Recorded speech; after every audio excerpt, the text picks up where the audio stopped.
Ahahaha, Rina ay walang lusot kay Mama Roda. Opo, si Rina ay wala talagang lusot kay Mama Roda niya. Pagdating sa paggamit ng phone ay talagang nasa tama dahil talagang hindi pinabayaan ni Ate Roda na makababad sa phone si Rina dahil number 1 po talaga ng sanhi sa kanyang pag-trigger ay ang sobrang paggamit sa phone. Dahil noong umalis daw ng bahay si Ate Roda ay nanonood ito ng TV si Rina. Kaya naman noong makiusap si Rina kay Mama Roda niya na pwede ba siyang gumamit ng cellphone ay talagang dabigno ang sagot ng Mama Roda niya. Dahil nga nanood naman daw ito ng TV kaya hindi siya pwede gumamit muna ng phone. Tama nga naman dahil ang TV ay may radiation din ito. At kung mag-cellphone pa si Rina baka lalong nakakasama ito sa kanya lalo. Kaya naman hindi niya talaga muna pinapagamit ng cellphone. Talagang sobrang pag-iingat ni Ate Roda kay Rina dahil ayon nga sa doktor ni Rina baka by June ay graduate na ito sa palaging pagpapacheck up. Talagang malaking paghihirap ni Ate Roda kay Rina dahil nga sa halos araw-araw pa ulit-ulit niyang pinapaintindi kay Rina ang tungkol sa mga bagay-bagay upang matutuhan ni Rina kung papaano mamuhay ng normal. Dahil nga sa nangyari sa kanyang pagkakasakit lahat ay naapektuhan.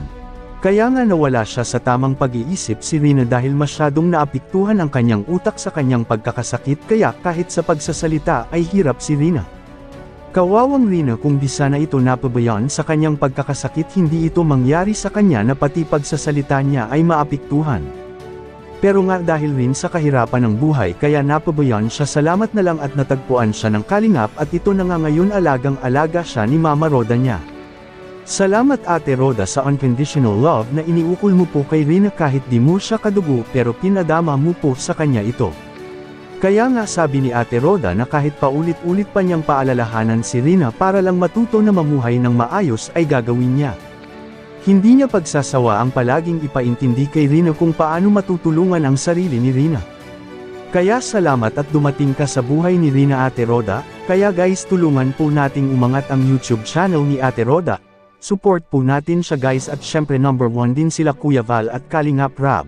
At kung maari pakidamay naman po ng aking munting channel kung bago ka pa lang po sa channel ko pakisubscribe naman po at pakilike nyo na din po sa video kung ito maraming salamat po sa inyong lahat good day and God bless everyone's. Kung nakain ng pipray muna.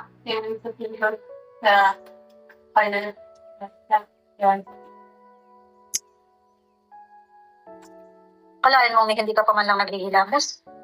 Kailangan ko kapakain. Very good. Telepon. No! Kasi nag-TV ka.